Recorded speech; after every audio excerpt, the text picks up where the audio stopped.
முதல்ல இன்றைக்கு உயிர்த்த ஞாயிறு தாக்குதலினுடைய 7வது வருட நினைவு நிகழ்வுகள் நடைபெற்று கொண்டிருக்கின்ற இந்த நேரத்திலே நாங்கள் அந்த தாக்குதல் காரணமாக மரணித்த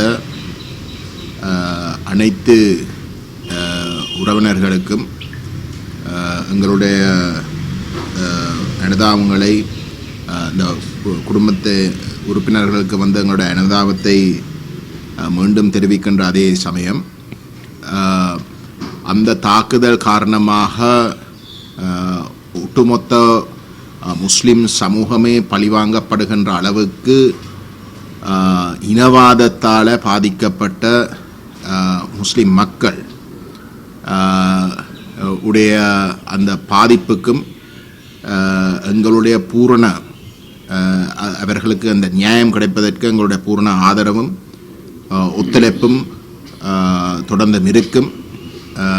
இந்த நாட்டிலே இருக்கக்கூடிய இனவாத போக்கை முற்றுமுழுதாக இல்லாமல் செய்கிறதுக்கு அதாலே அந்த இனவாதத்தால் வந்து அனுபவப்பட்டு பாதிக்கப்பட்ட இன்னொரு இனம் என்ற வகையில் வந்து நாங்கள்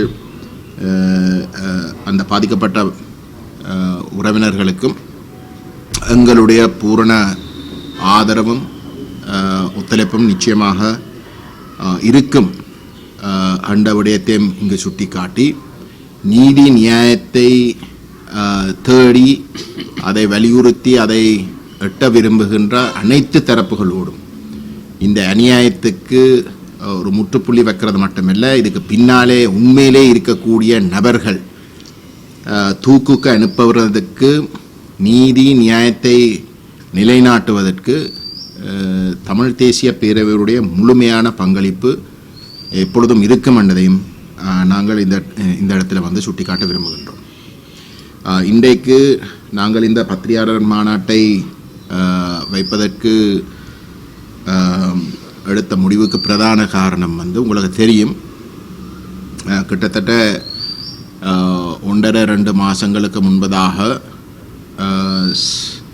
தமிழ் சட்டத்தரணிகள் சங்கம் உடைய ஏற்பாட்டிலே பாராளுமன்றத்தை பிரதிநிதித்துவப்படுத்துகின்ற தமிழ் தேசிய கட்சிகளுக்கு இடையிலான ஒரு இணக்கப்பாடு, விசேஷமாக இனப்பிரச்சினை தொடர்பாக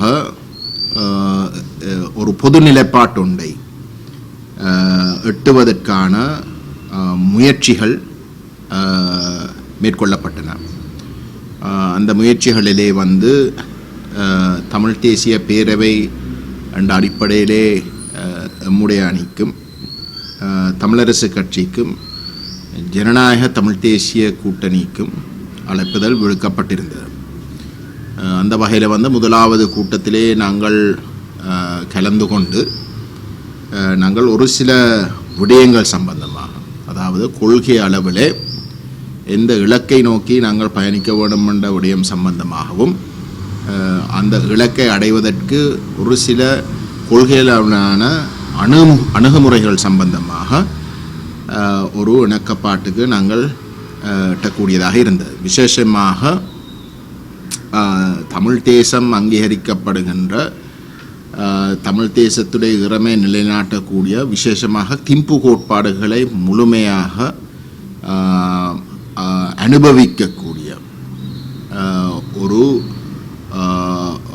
ஒற்றையாட்சியை முற்றுமுழுதாக நிராகரிக்கிற ஒரு தீர்வை வரைவதற்கு நாங்கள் கொள்கை அளவில் வந்து இணக்கம் கண்டிருந்தோம்.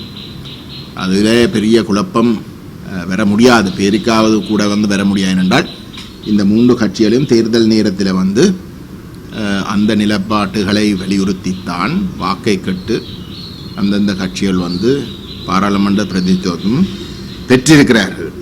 ஆகவே அந்த இலக்கு சம்பந்தமாக எவரும் உத்தியோகபூர்வமாக வெளிப்படையாக வந்து விலகினதாக வந்து சொல்லவும் முடியாது. அது மட்டுமல்லாமல் வந்து அந்த தீர்வுக்கு நாங்கள் எங்களுடைய ஒத்துழைப்பை வழங்குறதுக்கு முன்பதாக ஒரு சமூக ஒப்பந்தம் உண்டு. ஸ்ரீலங்கா விசேஷமாக சிங்கள தேசத்தோடும் தமிழ் தேசத்துக்கும் இடையிலே நடைபெறணும் என்ற விடயத்தையும் வந்து நாங்கள் இணங்கியிருந்தோம். கொள்கை அளவில் வந்து இணக்கம் தெரிவிக்கப்பட்டிருந்தது. அந்த வகையிலே இதை முன்னெடுப்பதற்கான முயற்சிகளாக எதிர்காலத்தில் வந்து அதுக்கு என்ன சொல்கிற ஒரு நிர்வாக ரீதியான ஒரு சில முடிவுகள் எடுக்கப்பட வேண்டும் என்றதையும் நாங்கள் மேலதிகமான கூட்டங்களிலே வந்து அந்த முடிவுகள் எடுக்கப்படும் என்றதையும் நாங்கள் இணங்கியிருந்தோம்.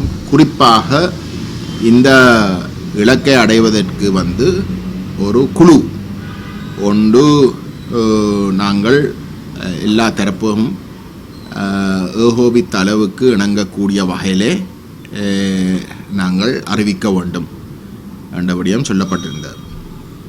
அந்த வகையில் வந்து அந்த கூட்டம் முடிவடைஞ்சதுக்கு பிற்பாடு 9ஆம் தேதி ஏப்ரல் மாதம் அடுத்த கூட்டம் நடைபெறுவதற்கு தீர்மானிக்கப்பட்டிருந்தது. ஆனால் அதில் எங்களுக்கு அதாவது தமிழ் தேசிய பேரவையினுடைய பங்களிப்பு சம்பந்தமாக ஒரு சில